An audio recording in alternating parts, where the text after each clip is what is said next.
ಎಲ್ಲರಿಗೂ ನಮಸ್ಕಾರ. ನಾನು ನಿಮ್ಮ ಚೆನ್ನ. ಈ ಒಂದು ವಿಡಿಯೋದಲ್ಲಿ ಮಕ್ಕಳ ದಿನಾಚರಣೆಯ ಸುಲಭ ಕನ್ನಡ ಭಾಷಣ ನೋಡ್ತಾ ಇದ್ವಿ. ಹಾಗೆ ಒಂದು ಭಾಷಣ ಅಂತ ಇಷ್ಟ ಆಯ್ತಾ? ಇಷ್ಟವಾದ್ರೆ ಒಂದು ಲೈಕ್, ನೀವು ಒಂದು ಲೈಕ್ ಅನೇಕ ವಿಡಿಯೋ ಪ್ರೋತ್ಸಾಹ ತುಂಬ ಸೇತೆ ಇನ್ನೊಬ್ರು ಶೇರ್ ಮಾಡಿ, ಇನ್ನೊಬ್ರು ಚಾನಲ್ ಸಾಧ್ಯ ಅಂತ ಅನೇಕ ವಿಡಿಯೋ ಚಾನಲ್ ಸಬ್ಸ್ಕ್ರೈಬ್ ಆಗಿ ಹಾಗೆ ಒಂದು ಭಾಷಣ ನೋಡ್ತಾ ಕೇಳ್ತಾ ಬನ್ನಿ.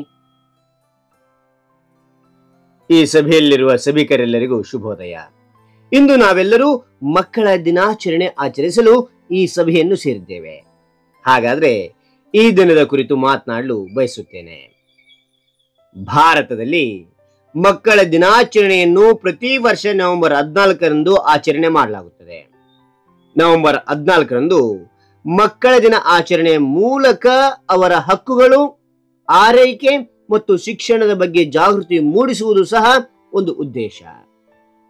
ಸ್ವತಂತ್ರ ಭಾರತದ ಮೊದಲ ಪ್ರಧಾನಮಂತ್ರಿಯಾದ ಜವಾಹರಲಾಲ್ ನೆಹರು ಅವರು 1947ರಿಂದ 1964ರವರೆಗೆ ಅಂದ್ರೆ ಅವರ ಮರಣದವರೆಗೂ ಭಾರತದ ಪ್ರಧಾನಿಯಾಗಿ ಸೇವೆ ಸಲ್ಲಿಸಿದರು.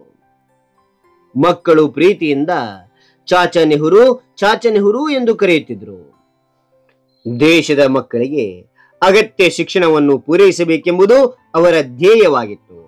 ಆದ್ದರಿಂದ ಅವರ ಸವಿನೆನಪಿಗಾಗಿ ಅವರ ಜನ್ಮ ದಿನಾಂಕದಂದೇ ಮಕ್ಕಳ ದಿನಾಚರಣೆಯನ್ನು ಆಚರಿಸಲಾಗುತ್ತಿದೆ ಎಂದು ತಿಳಿಸುತ್ತಾ ನನ್ನ ಈ ಚಿಕ್ಕ ಭಾಷಣವನ್ನು ಮುಗಿಸುತ್ತೇನೆ.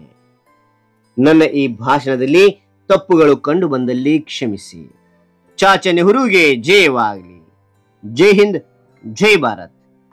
ಹಾಗಾದ್ರೆ ಒಂದು ಭಾಷಣ ಅಂತ ಇಷ್ಟ ಆಯ್ತಾ? ಇಷ್ಟವಾದ್ರೆ ಒಂದು ಲೈಕ್, ನೀವು ಒಂದು ಲೈಕ್ ಅನೇಕ ವಿಡಿಯೋ ಪ್ರೋತ್ಸಾಹ ತುಂಬ ಸಿಗುತ್ತೆ. ಇನ್ನೊಬ್ರು ಶೇರ್ ಮಾಡಿ, ಇನ್ನೊಬ್ರು ಚಾನಲ್ ಸಾಧ್ಯ ಅಂತ ಅನೇಕ ವಿಡಿಯೋ ಚಾನಲ್ ಸಬ್ಸ್ಕ್ರೈಬ್ ಆಗಿ. Thank you for watching. Bye.